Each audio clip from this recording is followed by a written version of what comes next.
Part 6. English Methodology. The following example illustrates the arbitrariness of language. The four-footed small animal. The best friend of man is called dog in English, kutta in Hindi, kukkur in Sanskrit, nai in Kannada, jeu in French, hund in German, and so on. D.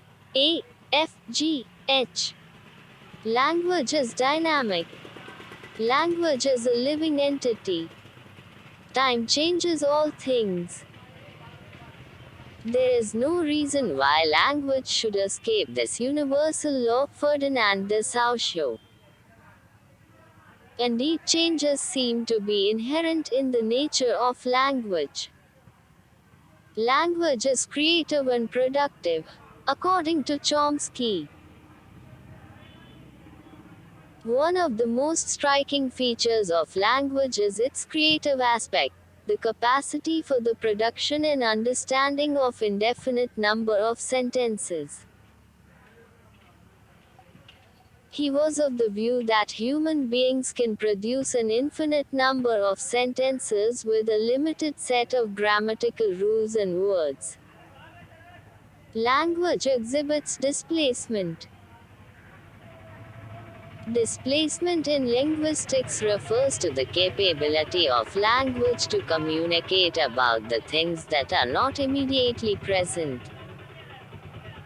This capability enabled the man to talk about angels, fairies, Superman, aliens, heaven, hell etc.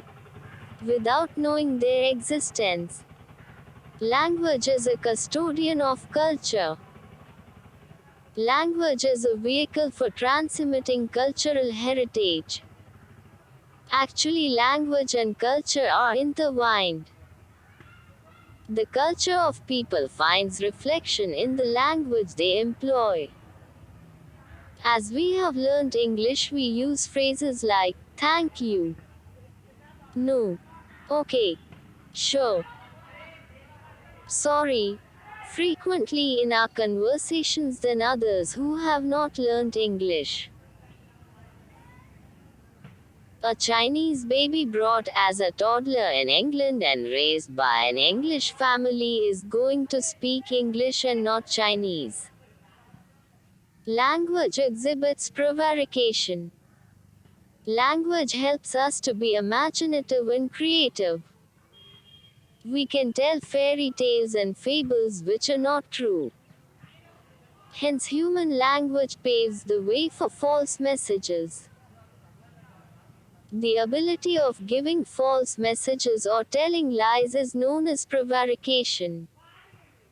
English in India. In India, English was introduced 2 centuries ago by the East India Company.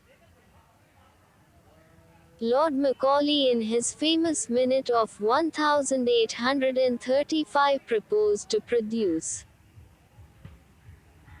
a class of persons, Indian in blood and color but English in tastes, in opinions, in morals and intellect, by introducing English as the medium of instruction. In post-independent India, many eminent people believed and emphasized the need of English. English is a major window on the modern world and a key that would unlock the vast treasures of all scientific and humanistic fields. Jawaharlal Nehru. English is the gift of Goddess Saraswati to India, and in our anger and hatred, we should not throw away the baby English with the bathwater. The English people. See Rajagopalachari. Importance of learning English. The following points emphasize the efficacy of learning English. Much knowledge is available in English. Many books published in the world are in English. English has been regarded as the treasure house of knowledge. Subjects like medicine, engineering, law etc. are taught in English. To improve one's professional competence, one has to study books in English to acquire greater amount of knowledge. English works as a link language across the globe. English is being regarded as the language of social status. The following are some principles that must be kept in mind by the teacher of English. 1. 2.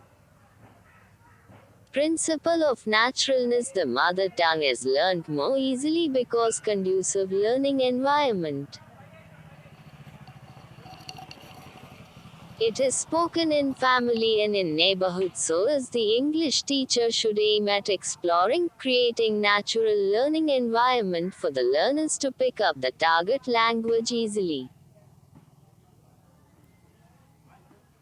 Principle of exposure. Mother tongue is learned more rapidly because of rich exposure to it, so the teacher of English has to strive hard to enable his students to get proper exposure. The following steps help the teacher to establish exposure in the class. Displaying charts, slogans in English. Playing audio-visual aids. Allowing children to design the material. Showing slides in English. Interacting with the students in the target language. 3. Principle of habit formation. Language learning is essentially a habit-forming process. A process during which we acquire new habits. Palmer. The following language habits have to develop among the students. Habit of listening to sounds and distinguishing between sounds. Habit of speaking. Habit of using correct spelling. Habit of consulting dictionary. Habit of using words in contexts. Habit of using correct grammar. Habit of extensive reading. 4, 5, 6, 7. Principle of motivation. Motivation is the core of learning. Therefore, special techniques are to be used to sustain considerable motivation.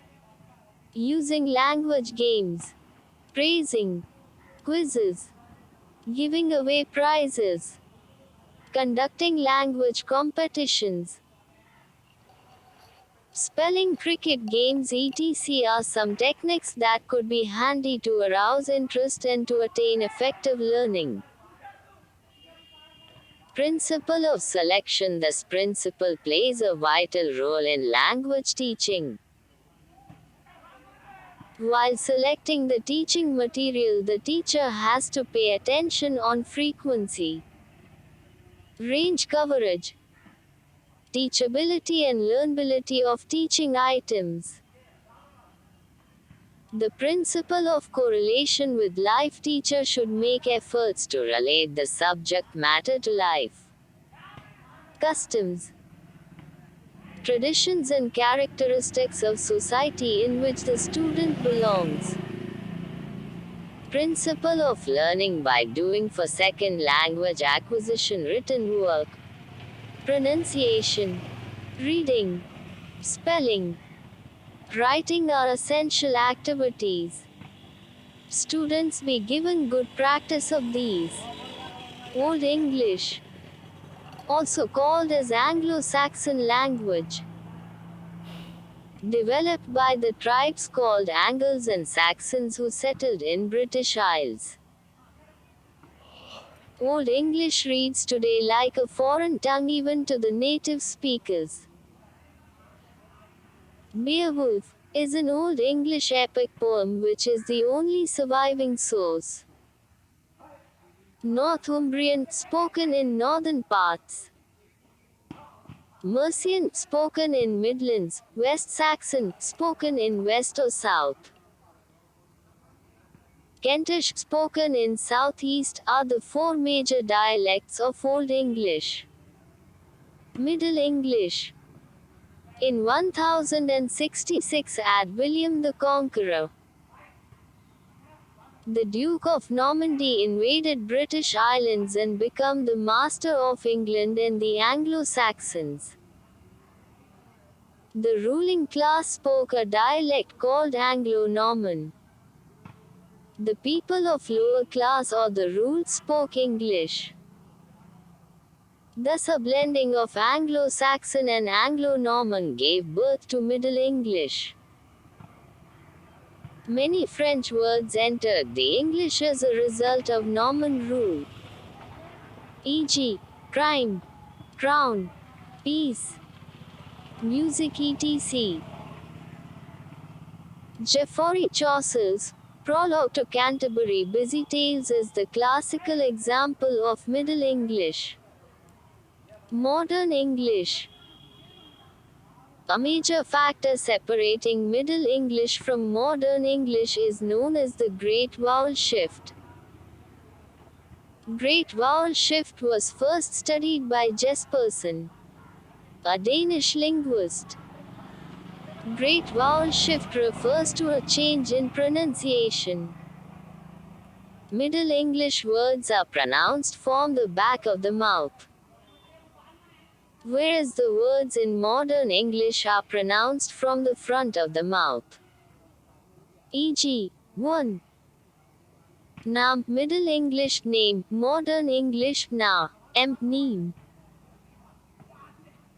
William Caxton brought printing press to England, which resulted in the publishing of many works. Utable alphabetical. The first English alphabetical dictionary was written by Robert Cordray in 1604 prior to Samuel Johnson's dictionary, 1755. Language is an exceptional gift of God. In fact, it is the key to human life. Life without language is unimaginable. The most effective means of communicating one's ideas, thoughts and beliefs is language. Man alone of all creation is endowed with the power of speech. The word, language, itself means speech. Speech is thus a unique possession of man that distinguishes him from animals.